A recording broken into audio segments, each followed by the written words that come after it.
বাবা, ওরে বাবারে, জল তেষ্টায় গলাটা একেবারে শুকিয়ে কাঠ হয়ে গেল। তেষ্টার চোটে এত সুন্দর ঘুমটাও চটকে একেবারে চচ্চড়ি হয়ে গেল। দূর।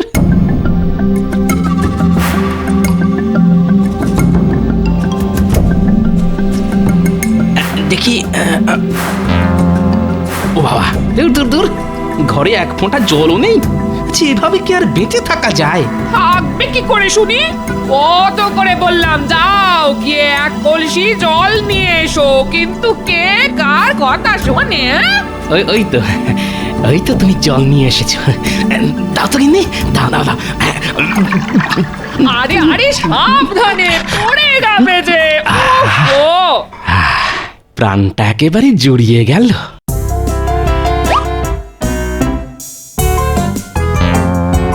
দিলে তো সব জল শেষ করে। এবার বাকি দিনটা চলবে কেমন করে শুনি? রাঁধবো কি দিয়ে আর খাবো কি?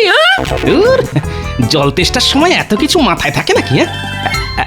ওই দেখো, পেটে জল পড়তে না পড়তেই খিদেতে পেটের ভিতরে ইঁদুরগুলো যেন ডাকতে শুরু করে দিল। এই মানুষটার খালি খাওয়া আর ঘুম, তার বাইরে কিচ্ছুটি চেনে না। সারাদিন খাই খাই খাই খাই করে আমাকে একেবারে পাগল করে দিলে গো। দাও তো গিন্নি, একটু ছাতু মেখে দাও। হ্যাঁ, আজ ছাতু মাখা খেয়ে রাজসভায় যাব। সংসারে এখনো মেলা কাজ পড়ে আছে আমার, আমি পারবো না তোমার জন্য ছাতু মাখতে। ভগবান দুটো হাত দিয়েছে যখন, তখন হাত দুটোকে একটু কাজে লাগাও না।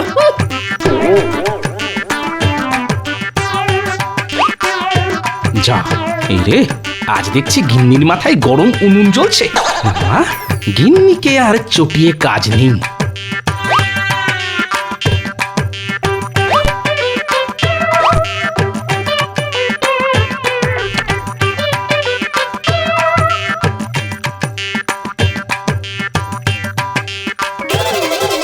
যা, জল ছাড়া ছাতু মাখবো কি করে?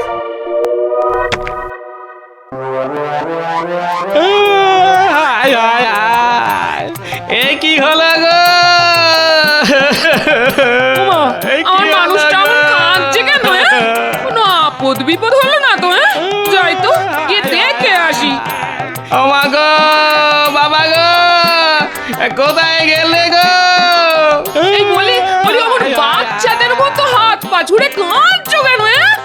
শুধু হাত পা নয় গিন্নি, আজ আমি ভগবানের দেওয়া বুদ্ধিটাও কাজে লাগাচ্ছি। নয়, হ্যাঁ, ঘরে এক ফোঁটা জল নেই, তাই তো অমন হাত পা ছুঁড়ে কাঁদছি। চোখ থেকে জল বেরোলে সেই জল দিয়ে ছাতু মেখে খাবো। ও মা গো, বাবা গো, হায় হায়, এ তুমি কার সঙ্গে আমাকে সংসার করতে পাঠালে গো ভগবান? হায় হায় হায় হায়। মহারাজ, আজ কিন্তু আমি বেশি কথা বলবো না, একদম চুপটি করে বসে থাকবো, আগে থেকেই বলে দিলাম। হ্যাঁ। কেন কেন সেনাপতি, তোমার বুঝি গলা ব্যথা? না মহারাজ, গলা আমার একদম ঠিকই আছে। সমস্যাটা হলো জল নিয়ে। বেশি কথা বললে আমার আবার জল তেষ্টা পায়। মহারাজ, রাজ্যে রাজ্যে জলের সমস্যা দিনকে দিন বাড়ছে। জল আনতে রাজ্যের প্রজারা ওই 4 ক্রোশ পথ হেঁটে রাজ্যের শেষ প্রান্তে যে হাত শুকনো জলাশয়টা আছে সেখানে যেতে হচ্ছে। হ্যাঁ মহারাজ, জলের অভাবে আমার বাড়িতে রান্না বান্না সব শিখে উঠেছে। মহারাজ, আসার সময় দেখে এলাম চাষের জমিতে ফাটল ধরেছে, ধান গাছগুলো সব শুয়ে পড়েছে। এইভাবে চলতে থাকলে চাষবাস মাথায় উঠবে, রাজকোষ পুরো ফাঁকা মাঠ হয়ে যাবে। তখন নবাব বাহাদুরকে খাজনা দেবেন কি করে? বিপদ বিপদ, এ তো মহা বিপদে পড়া গেল দেখছি। বিপদ বলে বিপদ? জলের অভাবে আজ আমাকে আধ ভেজা ছাতু খেয়ে রাজসভায় আসতে হলো যে। আধ ভেজা ছাতু? লোকে জলের অভাবে মরছে আর তুমি ছাতু ভিজিয়ে জল নষ্ট করছো গোপাল। আগে আমি নিজের ভাগের জল দিয়েই ছাতু ভিজিয়েছি মন্ত্রী মশাই। নিজের ভাগের জল মানে? কি কি কি বলতে চাইছো গোপাল, একটু খুলে বলো তো। তবে শুনুন মহারাজ, আমি ছাতু ভেজানোর জন্য জল না পেয়ে হাত পা ছুঁড়ে কাঁদতে শুরু করলাম।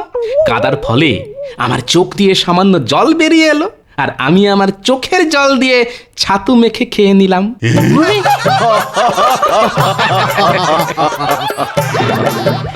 সত্যি গোপাল, তোমার মাথায় কত বুদ্ধি। বাধ্য হয়ে নাক চেপেছি, শ্বাস করেছি বন্ধ। গোপালের মাথায় আছে বুদ্ধি আর গায়েতে দুর্গন্ধ। ঠিকই তো গোপাল, বাবা তোমার গা থেকে না একটা বিশ্রী গন্ধ বেরোচ্ছে। সত্যি করে বলো তো গোপাল, কতদিন স্নান করো না? সে আর দুঃখের কথা আর কি বলবো, ঘরে স্নানের জল নেই।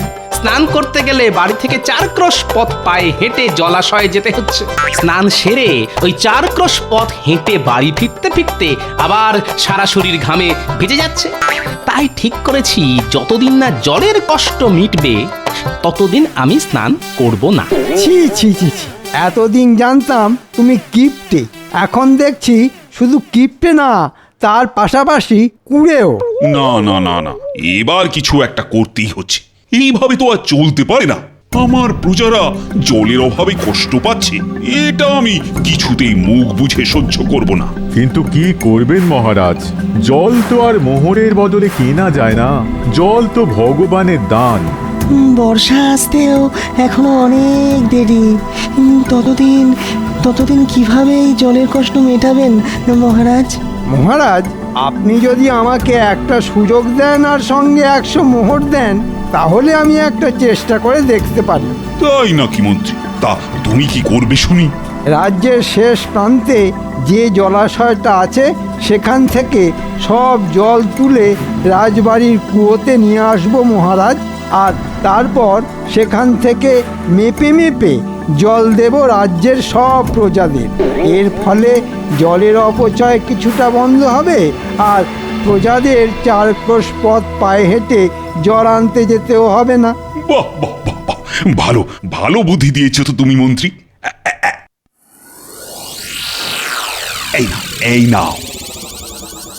কিন্তু 4 ক্রোশ দূর থেকে রাজবাড়িতে জল আনবে কেমন করে শুনি? ওটাই তো আমার বুদ্ধি মহারাজ, এবার শুধু দেখুন আমি কি করি। দেখবেন মন্ত্রী মশাই, 4 ক্রোশ দূর থেকে জল আনতে গিয়ে যেন নিজেই শুকিয়ে শুটকি মাছ হয়ে যাবেন না। এমনিতেই আপনার শরীরের যা হাল। ভালো হচ্ছে না কিন্তু গোপাল, এই বলে দিলাম।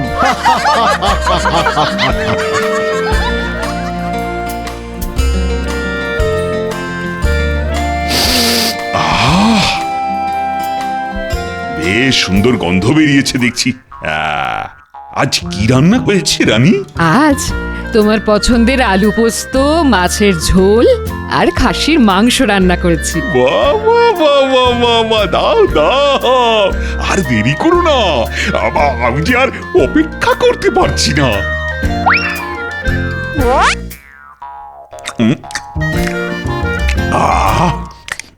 অমৃত অমৃত। আস্তে আস্তে খাও, না হলে গলায় বেঁধে বিষম খাবে যে।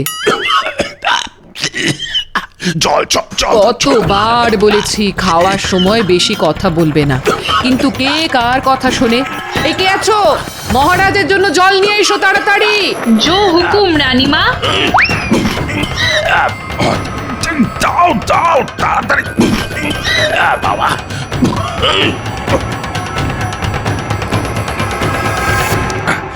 কি মাত্র এইটুকু জল, এতে যে আমার অর্ধেক গলাও ভিজলো না। আগে রন্ধনশালায় আর এইটুকুই জল বেঁচেছিল মহারাজ। সে কি?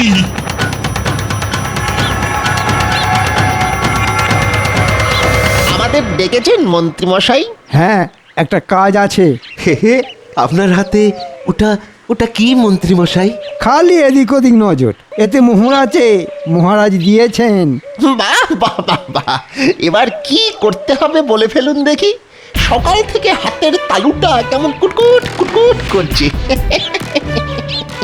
মনে হচ্ছে আজ কিছু মোহর টেকে ঢুকবে।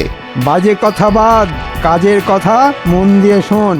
রাজ্যের শেষ প্রান্তে যে জলাশয়টা আছে সেখান থেকে রাজবাড়ি পর্যন্ত একটা সরু নালা কাটতে হবে, যাতে জলাশয় থেকে সব জল এসে রাজবাড়ির কুয়োয় জমা হয়। বুঝেছি মন্ত্রী মশাই, তাহলে আজ থেকেই কাজ শুরু করে দি। হ্যাঁ হ্যাঁ তাই কর। এই নে ধর তোদের পারিশ্রমিক, এখন চটপট কাজ শুরু করে দে তো। এবার এই বাকিটা ঢুকবে আমার ট্যাঁকে।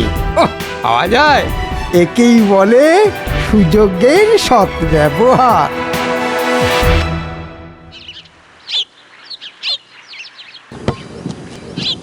দেখুন মহারাজ, এইভাবে নালা কেটে যদি জলাশয়ের সঙ্গে যোগ করে দেওয়া যায় তাহলেই কাজ শেষ। জল নিজে থেকে এসে পড়বে রাজবাড়ির কুয়োয়। বাহ মন্ত্রী বাহ, তোমাকে যতটা বোকা ভাবতাম তুমি দেখছি ততটা বোকা নও। মহারাজ, আপনি আমার প্রশংসা করছেন না নিন্দা করছেন, মানে কিছুই বুঝতে পারছি না।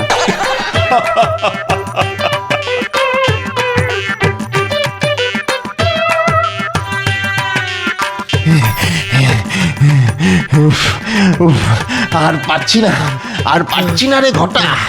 একে একে চড়া রোদ, তার উপর ওই হাতের কাছে জলও নেই। তেষ্টায় গলা বুক একেবারে ফেটে যাচ্ছে। দরকার নেই মোহরের, চল পালিয়ে যাই। আপনি বাঁচলে বাপের নাম। ঠিক ঠিক বলেছিস বটা, ঠিক বলেছিস। না হলে আমাদের এই রোদে এই পটল তুলতে হবে। হ্যাঁ ঠিক বলেছিস। কিরে চুপ করে দাঁড়িয়ে পড়লি কেন? আমাদের ছেড়ে দিন মন্ত্রী মশাই, আমাদের দ্বারা এই কাজ হবে না।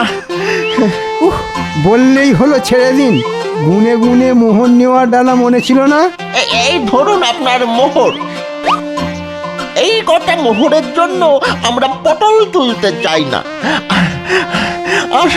আর কিছুক্ষণ এখানে দাঁড়ালে আমরা শুকিয়ে একেবারে শুটকি মাছ হয়ে যাব। চল চল বটা চল, আমরা বাড়ি যাই। এই রোদে আর দাঁড়াবো না। চল চল।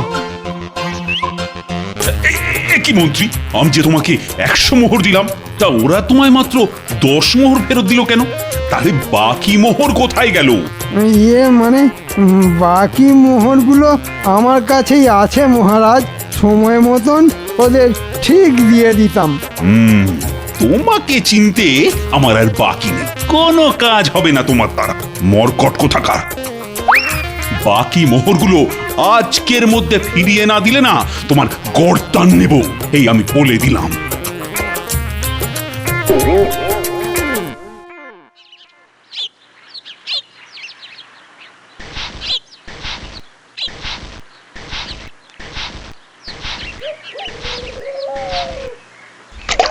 মা গো মা, এ কি করছো? জল মেপে খরচা করছি গো গিন্নি। মুখ ধুয়ে জলটা বাইরে না ফেলে এই পাত্রের মধ্যেই ফেলছি। এই সকাল সকাল এত ছ্যা ছ্যা করো না তো। এমনিতেই জলের যে অভাব, তার মধ্যে শুধু মুখ ধোয়ার জন্য জল নষ্ট করা মানে বোকামি, বুঝলে? তা বলি, ওই এঁটো জল কোন কাজে লাগবে শুনি? লাগবে লাগবে লাগবে, অনেক কাজে লাগবে। প্রথমে এই এঁটো জলটা দিয়ে মাথায় যে কটা চুল আছে সেগুলো ভেজাবো। তারপর কিছুটা জল দিয়ে ছাতু মেখে খাবো। বাকিটা দিয়ে খেয়ে উঠে আবার মুখ ধোবো। তারপরেও যদি পাত্রে জল পড়ে থাকে তবে সেটা চাপা দিয়ে রেখে দেবো আগামীকাল সকালের জন্য, বুঝলে? হ্যাঁ, আমার নাম হলো গিয়ে গোপাল ভাঁড়। কিভাবে মেপে মেপে খরচা করতে হয় সেটা আমার থেকে ভালো আর কেউ জানে না।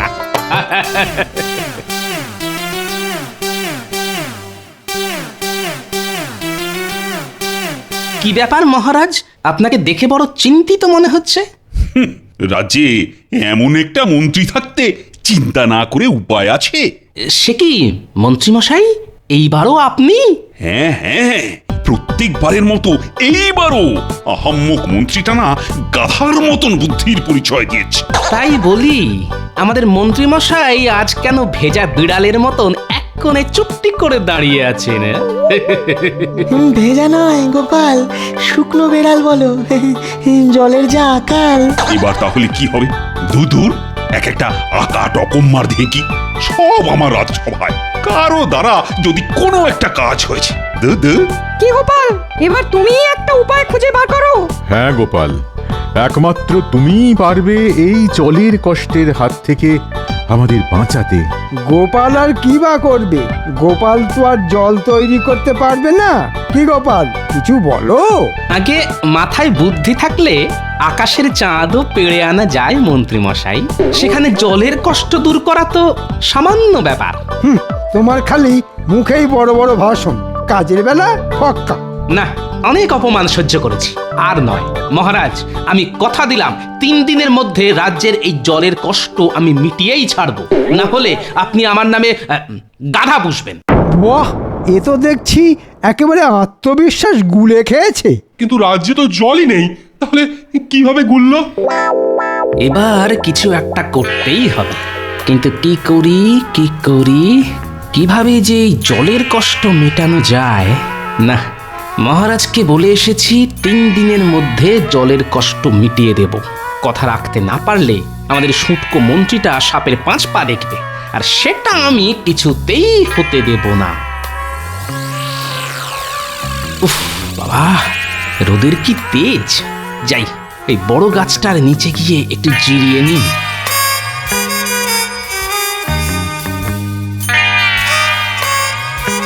হে, আশেপাশের সব চারা গাছগুলো প্রায় শুকিয়ে আধমরা হয়ে গেছে দেখছি। কেবল এই বড় গাছগুলো ঠিক আগের মতোই আছে, যেন বড় গাছগুলোর জলের অভাব মালুমই হচ্ছে না। কিন্তু এমন কেন? বিজ্ঞানী, এর উত্তর দিতে পারবে একমাত্র বিজ্ঞানী।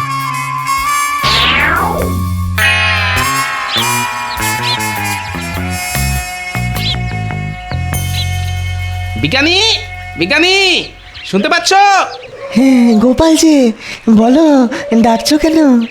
এই যে বিজ্ঞানী, তোমার কাছে একটা বিষয় জানতে এলাম। কি জানতে চাও বলো গোপাল। আচ্ছা, জলের অভাবে রাজ্যের সব চারা গাছগুলো প্রায় মরতে বসেছে, কিন্তু বড় গাছগুলো ঠিক আগের মতোই আছে। এমন কেন হলো বিজ্ঞানী? কারণ বড় গাছের শেকড় মাটির অনেক গভীর পর্যন্ত গেছে, তাই বড় গাছগুলো মাটির নিচ থেকে জল টেনে জীবন ধারণ করছে গোপাল। কিন্তু চারা গাছগুলোর শেকড় মাটির গভীরে যেতে পারেনি, তাই জলের অভাবে সব চারা গাছগুলো মরতে বসেছে গোপাল। তাই নাকি? গাছ মাটির নিচে থেকে জল নিয়ে বেঁচে থাকে? হ্যাঁ গোপাল, আর এই দিক থেকে সবচেয়ে এগিয়ে ইউক্যালিপটাস বা নীলগিরি গাছ, যেখানে জলস্তর সবচেয়ে উপরে, সেখানে এই গাছ জন্মাতে দেখা যায়। আমাদের রাজ্যে এই গাছ আছে বিজ্ঞানী? থাকবে না কেন, নিশ্চয়ই আছে গোপাল। কিন্তু কেন বলো তো? সাবাস, পেয়েছি, একটা উপায় খুঁজে পেয়েছি।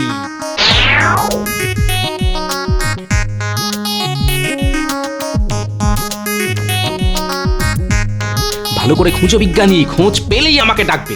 আচ্ছা গোপাল, পেয়েছি গোপাল, এটাই হলো ইউক্যালিপটাস গাছ। তার মানে এই জায়গায় মাটির নিচে ভালো জলের স্তর আছে। ঠিক বলেছ গোপাল, এই গাছ বেঁচে থাকার জন্য মাটি থেকে প্রচুর জল সংগ্রহ করে। বিজ্ঞানী, তুমি এখানে দাঁড়াও, আমি এক্ষুনি যাব আর আসবো। আমরা কোথায় যাচ্ছি গো গোপাল দাদু? আরে চল না, গেলেই দেখতে পাবি। নে, এবার তোরা মাটি খোঁড়া শুরু কর।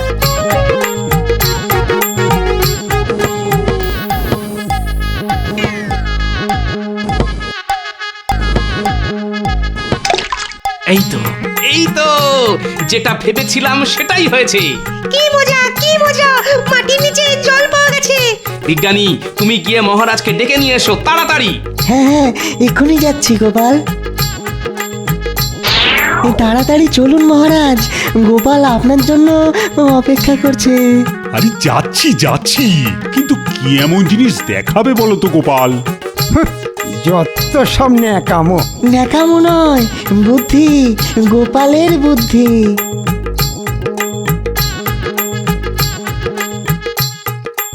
হ্যাঁ? এখানে এত জল এলো কিভাবে? দেখুন মহারাজ, আমি কথা রেখেছি। তবে আমি একা নয় মহারাজ, আজ বিজ্ঞানী না থাকলে আমার মাথায় এই বুদ্ধিটাই আসতো না। বিজ্ঞানী আবার কি করলো? বিজ্ঞানী তো আমাকে ইউক্যালিপটাস গাছ সম্পর্কে বলল, আর শুনেই আমার মাথায় এই বুদ্ধিটা খেলে গেল। তা ঠিক, ইউক্যালিপটাস গাছ যেখানে জন্মায় সেখানকার মাটির নিচে জলস্তর থাকা অবশ্যম্ভাবী, এটা আমি জানতাম। কিন্তু গোপালের মাথায় যে এমন একটা বুদ্ধি আসবে সেটা তো আমি জানতাম না। এই জন্যই তো ও বুদ্ধির রাজা গোপাল ভাঁড়। এবার রাজ্যে যত ইউক্যালিপটাস গাছ আছে তাদের গোড়ায় ইদারা খোঁড়ার ব্যবস্থা করুন মহারাজ, তাহলেই জলের কষ্ট রাতারাতি গায়েব হয়ে যাবে। আমি এক্ষুনি প্রহরী পাঠাচ্ছি। আজ রাতের মধ্যেই প্রত্যেকটা গাছের পাশে একটা করে ইঁদারা খুঁড়ে দেওয়ার ব্যবস্থা করছি আমি। আর আমার এই নাতি নাতনিগুলোকেও একটু দেখবেন মহারাজ, বেচারারা অনেক কষ্টে এই গরমের মধ্যে কোদাল শাবল চালিয়ে গর্ত খুঁড়েছে মহারাজ।